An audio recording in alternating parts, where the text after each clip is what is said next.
Hello, this is Dr. Serena Satcher.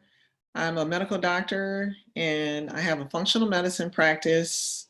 I am located in Northern Virginia and also located in Northern New Jersey. I have an office in South Orange, New Jersey, which is close to New York City. It's commutable. And in Springfield, Virginia, which is commutable from Washington, D.C. I am practicing now by telemedicine, but those are the addresses. I also am licensed in New York, and I'm licensed in Georgia and Illinois. So if you're in one of those states and you want to get functional medicine, integrative medicine, medical management, you can consult me there. I also see people for coaching internationally. And I have a site for that. If you contact me at info@treatyourself2health.com or go to my website at treatyourself2health.com. So some of you are familiar with me from Facebook. I have a few videos on my page on Facebook that I've done Facebook Lives, usually once a week. And I did some Facebook Lives starting in the beginning of March regarding how people could prevent or avoid getting COVID-19, and also if they did get sick, how they could survive and thrive. I worked on research with a friend of mine, Dr. Fairchild, who will be included in this video series. And I decided in early March to start interviewing people that I knew, a lot of clinicians, a lot of people that are involved with wellness. And I wanted to ask them, what could we do and what would we recommend that people do, especially people of color or melanated people, to avoid, prevent, or survive getting COVID-19 and thrive. So this is the beginning of that video series, and I hope that you're interested in it and that you'll watch the entire series. This is going to be a short video because I'm just giving background. And if you have questions, you can post them into comments and I'll check periodically, or you can send me an email at the address that I provided in the beginning. So in an article that the LA Times published a couple of weeks ago, they mentioned that it was starting to be noticed that COVID-19 was disproportionately killing minorities, and that it wasn't a coincidence because we already knew that these groups have health disparities, and most of these health disparities are not due to something that these people are doing or something that we are doing that's different, just because of who we are, but it's what our lifestyles are maybe different because of previous traumas, and that these behaviors and lifestyle issues are most likely due to post-traumatic behavior. So we're seeing that in African Americans, Latinos, and Native Americans who, just have been documented in the past 20 to 30 years to have health disparities. And there are multiple reasons for these health disparities, but for all these groups, it goes back to post-trauma behavior. And that's been written about. There's not as much research on that, but the research is emerging.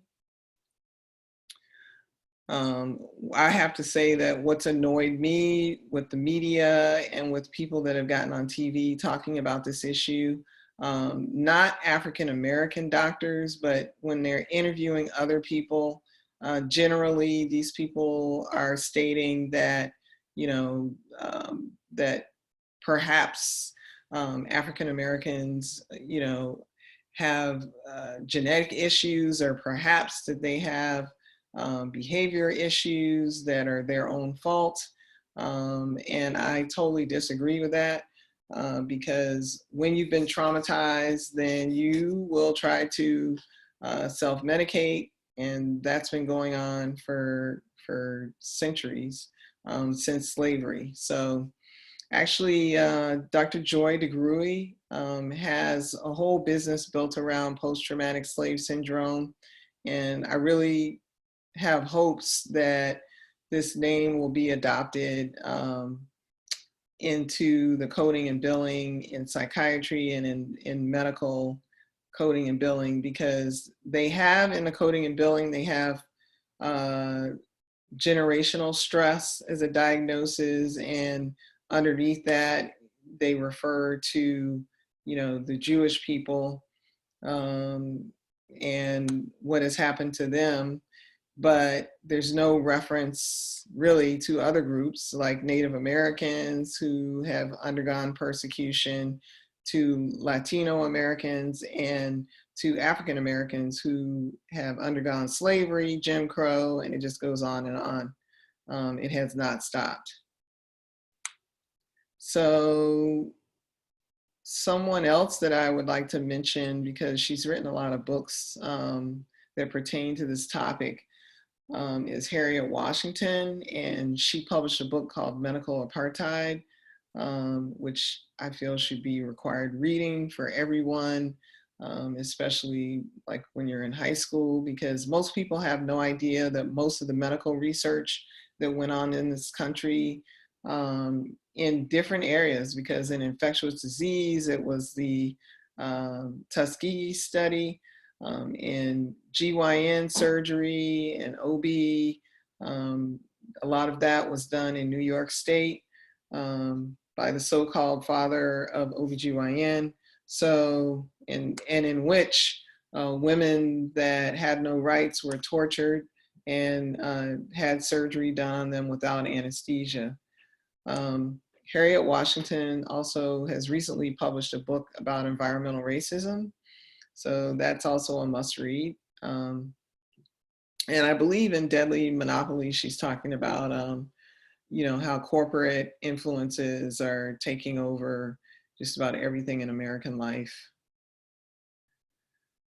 So in this, I just wanted to demonstrate here, because another pet peeve kind of that I have about the recent stories about COVID is that people are acting like there has not been any research, or that, that we need to start over with the research on health disparities, which is not the case. There's, like I said, 30 years worth of research on health disparities and what's causing them. This is one of the articles that was recently published in the Journal of Healthcare for Poor and the Underserved. And this is a journal that's actually edited by a woman from Meharry Medical College, which is where I went to school. And this particular article is talking about how the criminal justice system influences can translate into health disparities. And what they were documenting back in 2005 was that, because there are disparities in the way justice is metered out in this country, it purposefully disadvantages people of color and melanated people. And that trickles down to health disparities, because that kind of behavior, that infliction of trauma continues through generations, and it's continued from slavery. So this is an article that was published in the International Journal of Health Services in 2005. And in this article, they were talking about health disparities, especially in the United States, and how it was affecting the different groups, especially Native Americans, African Americans, and what some of that was due to. So it's not, my point is that this is not something new.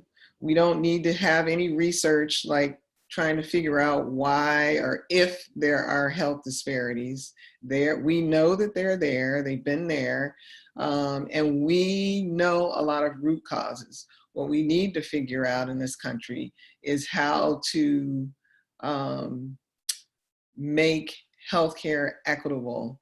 So how do we make it so that people are able to get quality health care despite their race, despite what part of the country they're from, despite these different disparities. The health care that's provided should be equitable for everyone.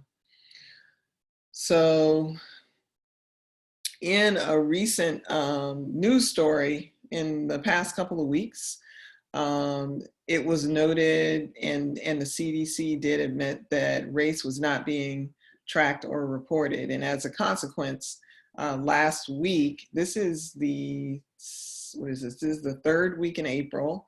And last week, it was noted that the mortality rates were a lot higher in African American communities, and that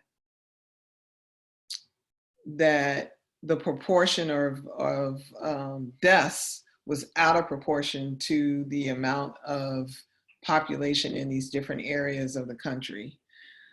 So, of course, this is because the health disparities include diagnoses that are at high risk for the coronavirus, such as asthma, heart disease, hypertension, and diabetes. So in another news story that was published on April 3rd, it was noted that early data was showing that African Americans had contracted and died at an alarming rate. And a lot of these numbers were coming out of Milwaukee at that time, but then in the past couple of weeks, they've gotten some numbers, not the complete numbers from New York. They've gotten some numbers from Louisiana. And I believe in Louisiana, in New Orleans, all the deaths that they had were all from African Americans. In Detroit, Michigan, the same issue. The state population was 14% Black in Michigan, and African Americans made up 35% of the cases and 40% of the deaths. And this was as of 2 Fridays ago. In Detroit, there's a majority of the residents that are Black. So just, down the line, Detroit, New Orleans, some of the southern states like North Carolina, Alabama, and Georgia are included. And this was a histogram that was posted by Statista.com. And you can find that on the internet. And they allow publication of it as long as you give them credit, which I have the credit at the bottom. So you can see here where they're breaking out the share of the state's population or the city's population in blue, and then in burgundy is the share of COVID deaths. And this is in African Americans. So you can see it's disproportionate. So lastly, I want to say that they have been talking about the misinformation that went out in some of these areas, like in the South, the lack of isolation orders. There are different reasons, but there was misinformation in the African American community that was perpetuated on some of the social media sites. Some rappers, some people that were not healthcare related were perpetuating rumors that Africans and African Americans could not get sick. They were perpetuating rumors that that African Americans would not get sick and were not at risk. So people were continuing their social activities. Unfortunately, there were funerals that were going on, picnics, parties. Unfortunately, in Louisiana, they had Mardi Gras during the same time that COVID was rising up. So there are a number of problems that contributed, but like I said, we really need to look into the root causes, look into the post-traumatic behavior in our groups, in our melanated, and in our people of color, and figure out how to provide equitable healthcare. Those are the solutions that I'm hoping to hear more about from friends and associates that I'm going to be interviewing. So on the first interview that's going to follow this and is already posted on Treat Yourself to Health on YouTube is an interview with Daryl Satcher. We are related, and he has a lot to say about our mindset and how our mindset contributes to illness, and how we can optimize our mindset so that we can survive this and so that we can stay well. So for me, you can find me on Facebook, Instagram, Twitter, and LinkedIn. If you type in Treat Yourself to Health on any of these sites, you'll find me. I have a website of the same name called Treat Yourself to Health.